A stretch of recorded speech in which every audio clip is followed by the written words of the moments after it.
বন্ধুরা, এই secret liquid সারটিকে যদি জুলাই মাসেই আমরা আমাদের জবা গাছের মধ্যে প্রয়োগ করে দিতে পারি, তাহলে সম্পূর্ণ বর্ষাকাল জুড়ে আমাদের জবা গাছে আসবে অসংখ্য সংখ্যায় কুঁড়ি ও ফুল। বন্ধুরা, আমাদের জবা গাছকে প্রচুর পরিমাণে ঝাঁকড়া এবং বুশি করে তুলতে হোক, অথবা আমাদের জবা গাছের পাতাকে এই রকম হলুদ হওয়া থেকে বাঁচাতে হোক, কিংবা আমাদের জবা গাছের মধ্যে প্রচুর পরিমাণে কুঁড়ি ও বড় বড় ফুলকে আনতে হোক, এই বর্ষাকাল হলো আমাদের সঠিক সময়।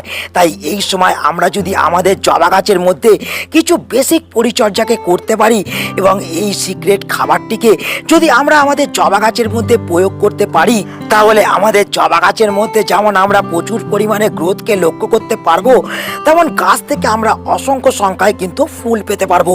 কিন্তু বন্ধুরা, এই সময় যেমন আমাদের জবা গাছের মধ্যে নতুন গ্রোথ আসতে শুরু করে, জবা গাছের মধ্যে যেমন এই সময় প্রচুর পরিমাণে আমরা ফুলকে পেয়ে থাকি, তেমন জবা গাছের মধ্যে এই সময় নানান ধরনের সমস্যাকেও কিন্তু আমরা লক্ষ্য করতে পারি। তো কোন কোন সমস্যাগুলি থেকে আমাদের জবা গাছগুলিকে বাঁচালে আমরা যেমন আমাদের জবা গাছের মধ্যে প্রচুর পরিমাণে ফুলকে লক্ষ্য করতে পারবো, তেমন গাছের গ্রোথ কখনোই থমকে যাবে না, তা জানতে হতে গেলে ভিডিওটা শুরু থেকে শেষ পর্যন্ত তোমাদের দেখতে হবে এবং অবশ্যই ভিডিও শুরুতে একটা লাইক করে দিতে হবে।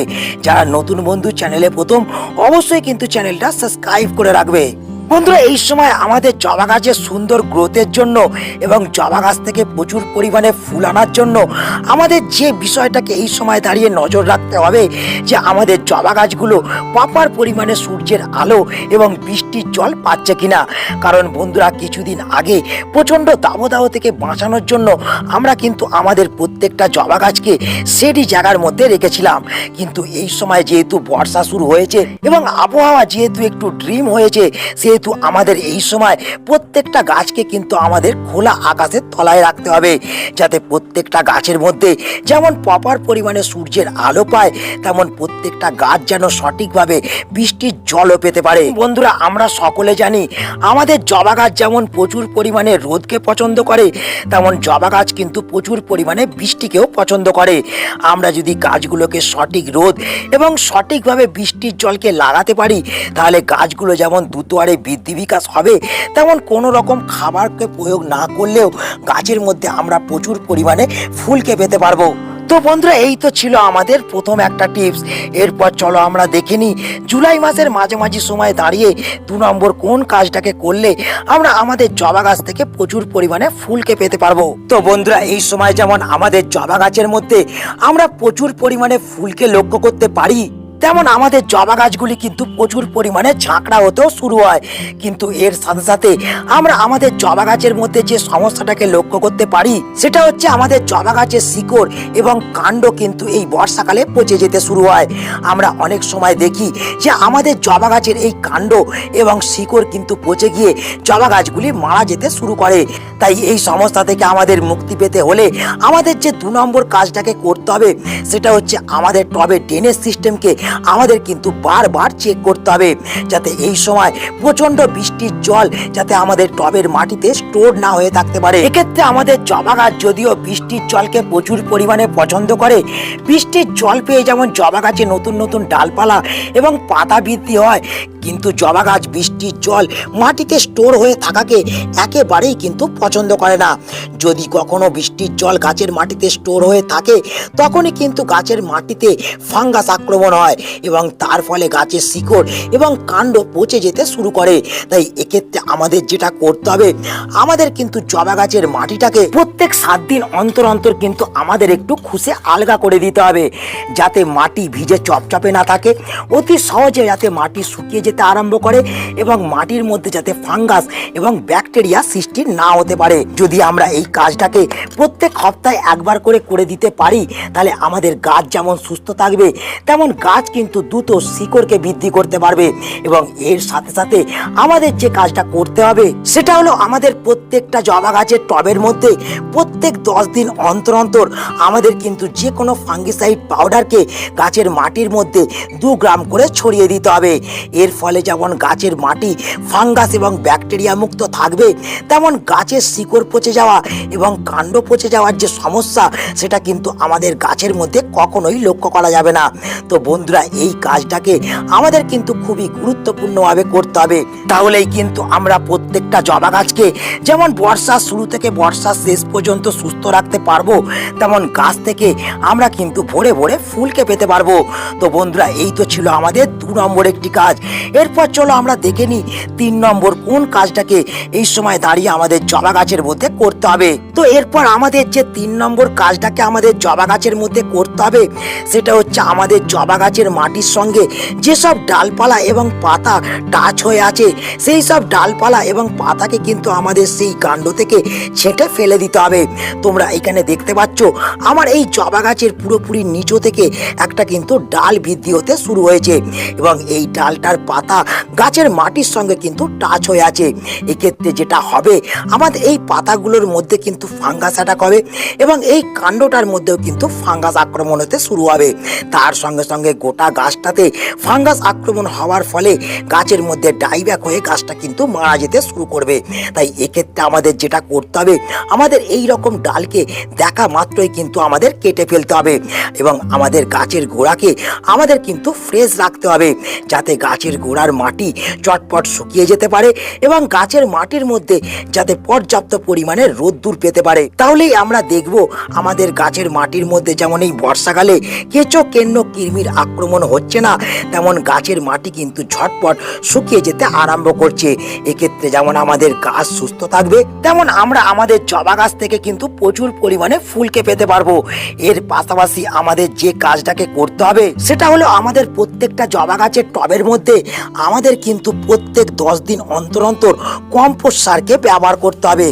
এক্ষেত্রে বন্ধুরা, আমরা দেখি যে আমাদের জবা গাছ এই বর্ষাতে খাবারের অভাবের ফলে পাতা হলুদ হয়ে ঝরে পড়তে থাকে এবং তার সঙ্গে সঙ্গে সঠিকভাবে কিন্তু ফুল আসে না, গাছগুলো সঠিকভাবে বৃদ্ধি হয় না। কারণ বন্ধুরা, এই সময় নাইট্রোজেনের অভাবকেও আমরা কিন্তু জবা গাছের মধ্যে লক্ষ্য করতে পারি।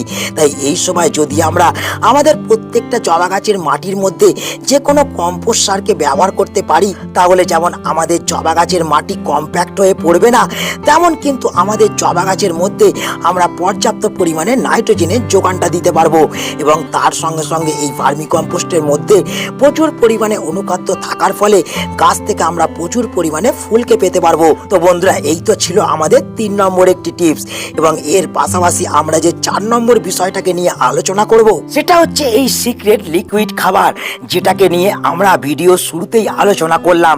এই সময় আমরা আমাদের জবা গাছের মধ্যে নানান রকম পরিচর্যা করার পাশাপাশি এই সিক্রেট লিকুইড খাবারটিকে যদি প্রয়োগ করতে পারি, তাহলে আমাদের প্রত্যেকটা জবা গাছ থেকে যেমন আমরা অসংখ্য সংখ্যায় ফুলকে পেতে পারবো, তেমন গাছের মধ্যে আমরা প্রচুর পরিমাণে ডালপালা এবং পাতাকে বৃদ্ধি করতে পারবো। তো কি এই লিকুইড খাবার, কিভাবে এই লিকুইড খাবারটিকে আমরা তৈরি করব, তো চলো সময় নষ্ট না করে সেটাকে দেখে নেওয়া যাক। বন্ধুরা, এই লিকুইড খাবারটিকে তৈরি করতে আমাদের যে উপকরণটিকে লাগবে সেটা হচ্ছে এটা। তোমরা আমার হাতে যে জিনিসটিকে দেখতে পাচ্ছ এটা হলো সর্ষে, যা আমরা রান্নাঘর থেকেই সংগ্রহ করতে পারবো এবং রান্নার কাজে এই জিনিসটি ব্যবহার করা হয়। তো আমরা সকলে জানি এই সর্ষেকে পিষে তেল বার করে অবশিষ্ট অংশটা আমরা কিন্তু আমাদের প্রত্যেকটা গাছের জন্য একটি আদর্শ খাবার হিসেবে ব্যবহার করে থাকি, যেটাকে আমরা সর্ষের খোল বলেছি।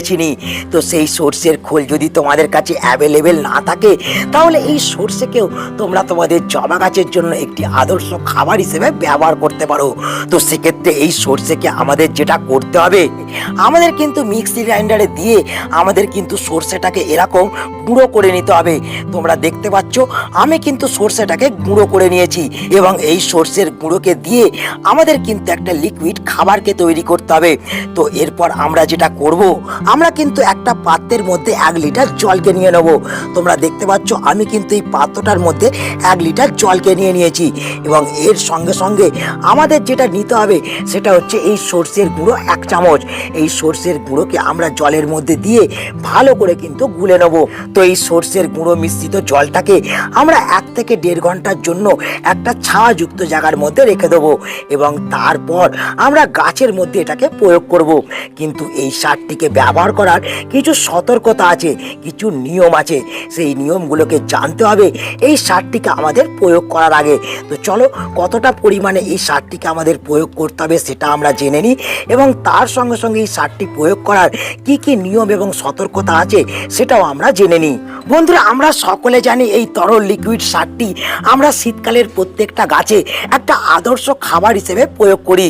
কিন্তু বন্ধুরা, এই সারটিকে আমাদের এই সময় প্রত্যেকটা জবা গাছের মধ্যে প্রয়োগ করতে হলে আমাদের কিন্তু প্রথম যে বিষয়টাকে মাথায় রাখতে হবে, যখন প্রচণ্ড পরিমাণে গরম চলবে কিংবা 30 ডিগ্রির ওপরে যখনই তাপমাত্রা থাকবে, তখন কিন্তু এই সারটি কখনোই আমাদের জবা গাছের মধ্যে প্রয়োগ করা যাবে না। এক্ষেত্রে আমাদের জবা গাছের পাতা যেমন হলুদ হয়ে যাবে, তেমন গাছ থেকে কুঁড়িগুলিও হলুদ হয়ে ঝরে পড়তে আরম্ভ করবে। তাই এই সারটিকে ব্যবহার করার ক্ষেত্রে আমাদের কিন্তু সুইটেবল একটা ওয়েদারের দরকার। সেক্ষেত্রে আমাদের দেখতে হবে যে 30 ডিগ্রির নিচে আমাদের সেন্টিগ্রেড আছে কিনা। যদি দেখা যায় যে আমাদের এই সারটি প্রয়োগ করার জন্য একটা সুইটেবল ওয়েদার আছে বা 30 ডিগ্রির নিচে তাপমাত্রা আছে, তখনই কিন্তু এই সারটিকে আমরা আমাদের জবা গাছের মাটির মধ্যে প্রয়োগ করব। তো এক্ষেত্রে আমাদের এখানে বেশ কয়েকদিন ধরে কিন্তু বৃষ্টি চলছে, এবং তার ফলে আমাদের এখানে প্রায় 30 ডিগ্রির নিচেই সেন্টিগ্রেড আছে। তো এক্ষেত্রে আমাদের কিন্তু এই সারটি প্রয়োগ করার জন্য একেবারেই সুইটেবল ওয়েদার। তাই আমরা যেটা করব, আমরা কিন্তু এই সারটিকে আমাদের জবা গাছের মাটির মধ্যে আমরা কিন্তু প্রয়োগ করে দেবো। এক্ষেত্রে বন্ধুরা, কোনো ধরনের মাপ নেই। তোমাদের গাছের মাটিতে তোমরা যতটা পরিমাণে জলকে প্রয়োগ করো, ঠিক ততটা পরিমাণেই কিন্তু সারকে তোমরা ব্যবহার করবে। তো তোমরা যদি এই সারটিকে একটা সুইটেবল ওয়েদারকে দেখে জবা গাছের মধ্যে এই সময় প্রয়োগ করতে পারো, তাহলে যেমন এই সময় তোমাদের প্রত্যেকটা জবা গাছকে তোমরা দ্রুত হারে ঝাঁকড়া করে তুলতে পারবে, তেমন হঠাৎ করে আমাদের জবা গাছের পাতা এই রকম হলুদ হয়ে পড়ার থেকে কিন্তু রক্ষা করতে পারবে, এবং তার সঙ্গে সঙ্গে গাছে আসবে অসংখ্য সংখ্যায় ফুল। তো বন্ধুরা, আজকে এই ছোট্ট ভিডিওটা এখানেই আমি শেষ করছি। আশা করি তোমরা সকলেই বুঝতে পারলে এই জুলাই মাসের মাঝামাঝি সময়ে দাঁড়িয়ে আমাদের জবা গাছের মধ্যে কোন কোন পরিচর্যাকে করলে পরে আমাদের জবা গাছ থেকে আমরা অসংখ্য সংখ্যায় ফুল পেতে পারবো। তো বন্ধুরা, এই ভিডিওটা যদি তোমাদের ভালো লেগে থাকে তাহলে অবশ্যই ভিডিওটাকে একটা লাইক করে দেবে, তোমাদের বন্ধুদের কাছে শেয়ার করে দেবে। যারা নতুন বন্ধু চ্যানেলে প্রথম, অবশ্যই কিন্তু চ্যানেলটাকে সাবস্ক্রাইব করে রাখবে। তো বন্ধুরা, আবার দেখা হচ্ছে একটা নতুন ভিডিওতে। সকলে ভালো থেকো, নমস্কার।